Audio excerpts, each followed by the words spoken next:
Hey guys, how's it going? Just wanted to take a few minutes uh, today and do a quick overview of a course I attended earlier this year out at Darcy, CQB-TUSC. It's one of their newer offerings within the TUSC vertical. Um, and so just want to provide some information on it um, without going too in depth for you all. All right, really quick, what is Darcy and what is TUSC? So Darcy is the Direct Action Resource Center just outside Little Rock, Arkansas. They're going on 30 years of continuous operation since the late 90s. It's got a very storied history. The owner is has a lot of experience in the types of environments that the course caters to.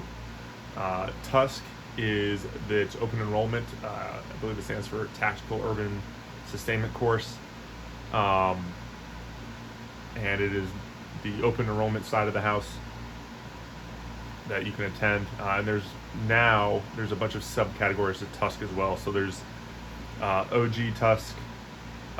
That there's lots of other videos out there for.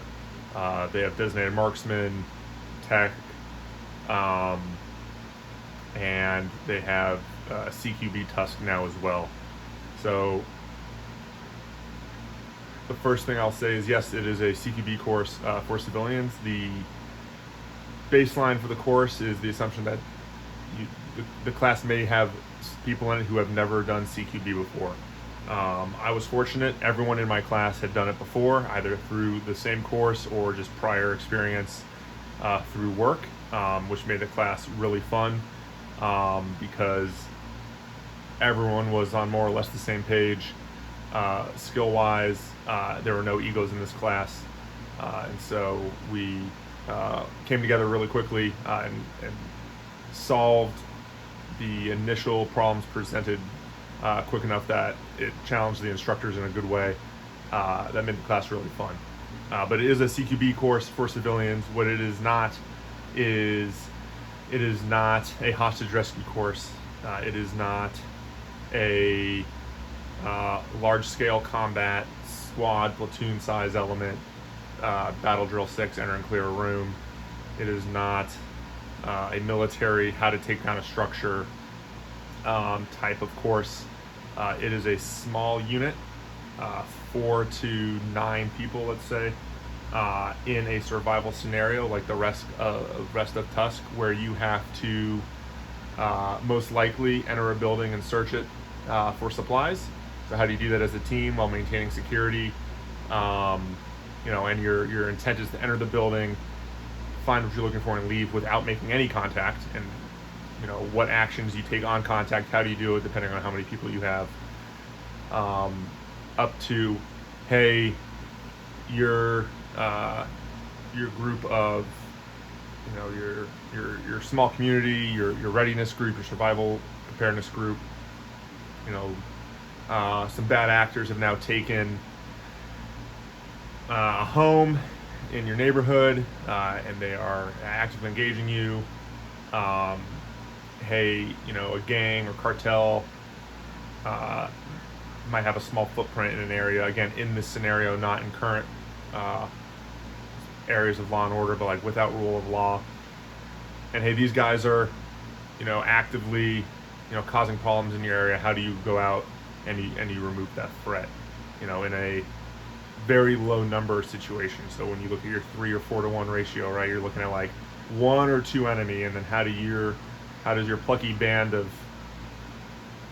6 to 9 people, go and do that as safely as possible, considering how dangerous the training is. And that was one of the first things that really stood out was, for those who haven't done it before, for those who aren't familiar with it, it's just how dangerous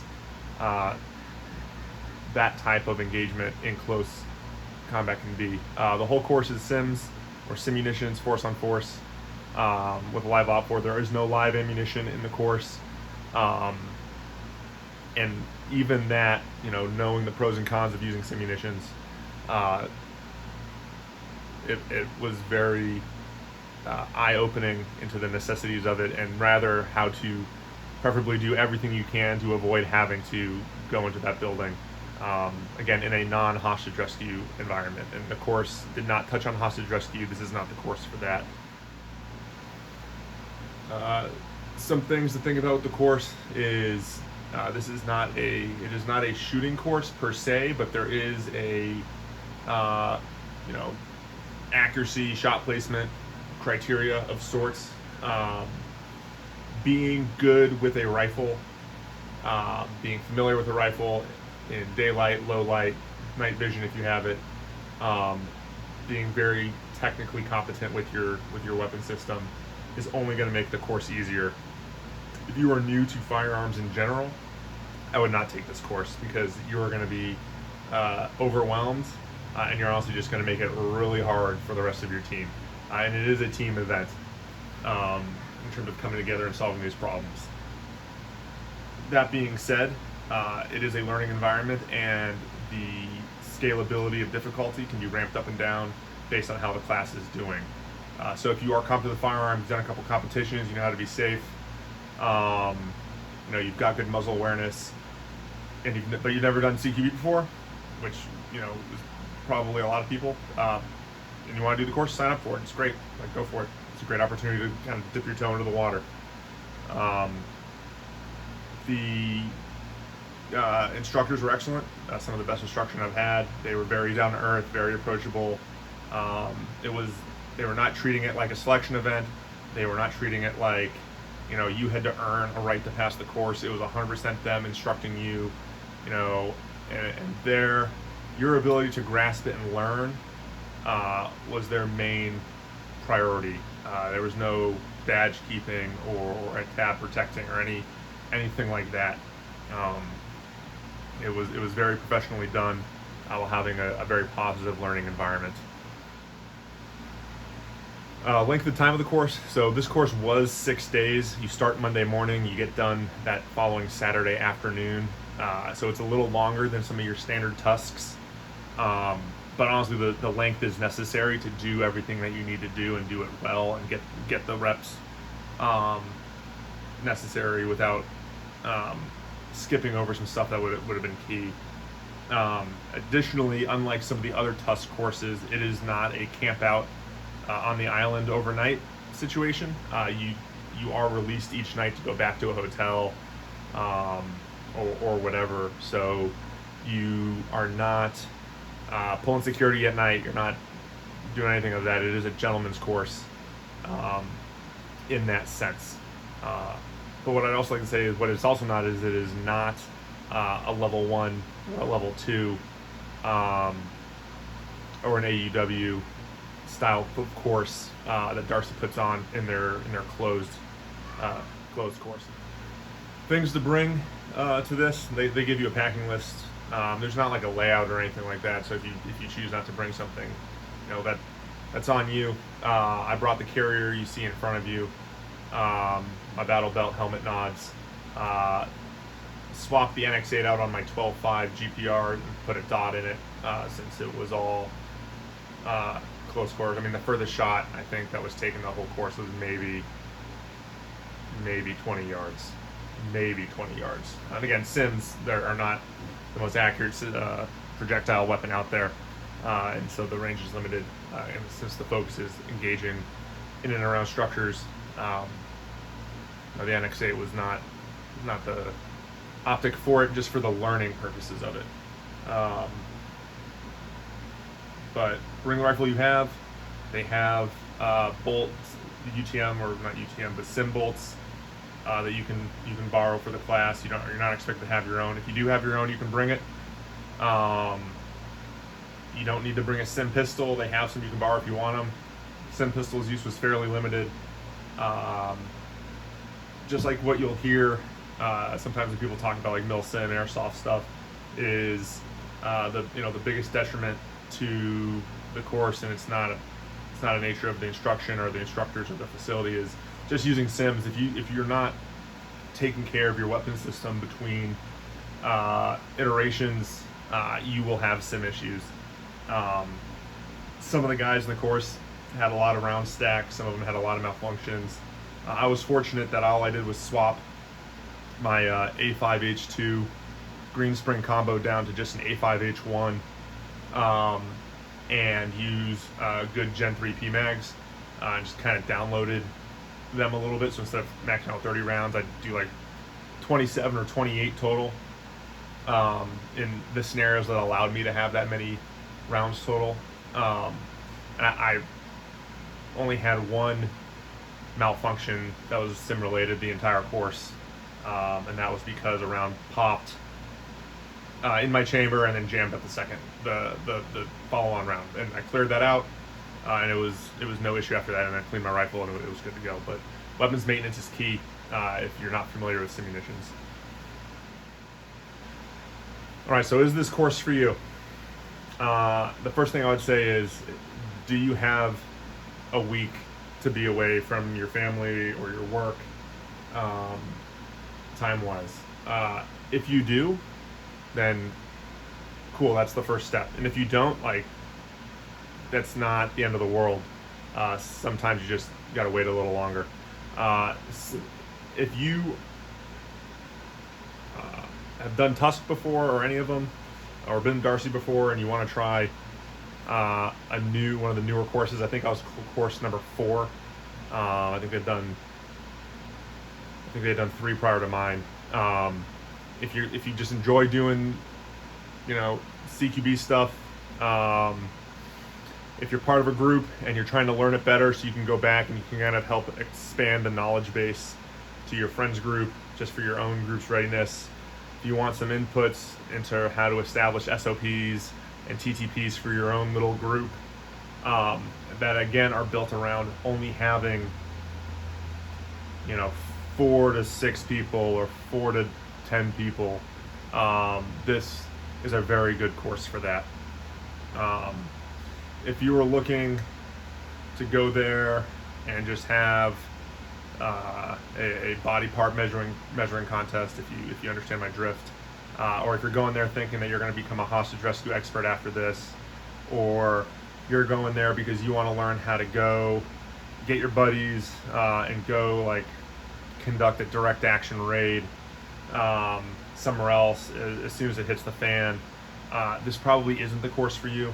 I don't know what your fantasy envisions you're doing in close quarters combat, if that's what you're thinking of it as.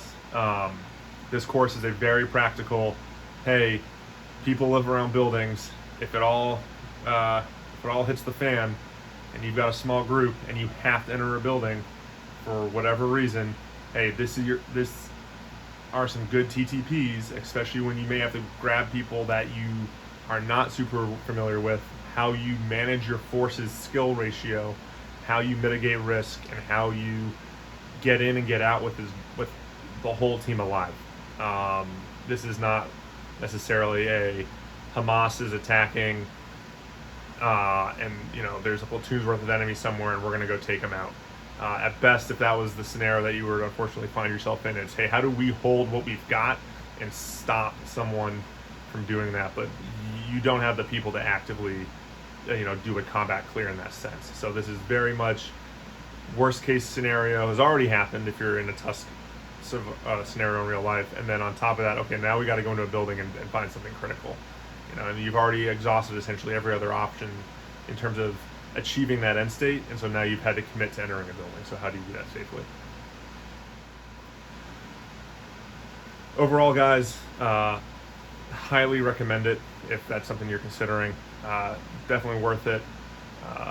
The always joke is maybe the real lessons are the friends we made along the way, but I cannot emphasize enough that the class that I was in, there was no bad people, and everyone worked together well, and it was a really good chance to interact with other people and make some new friends as well, and expand your own network for, all across the country.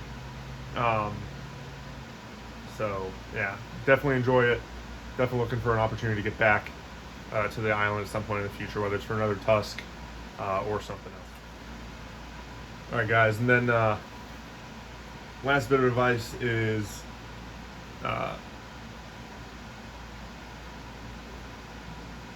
when it comes to solving problems with a loved one,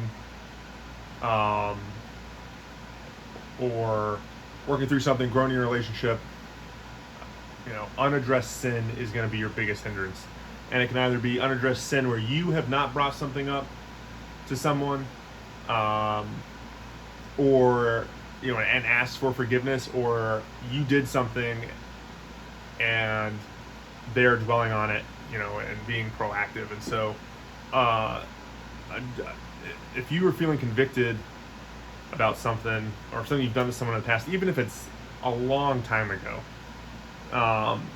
just reach out and apologize to that person. Don't let it trap you. Unaddressed sin, isn't freeing. It's not ignoring it and nothing's going to happen. It's building a prison around you that you're going to dwell on and become bitter about.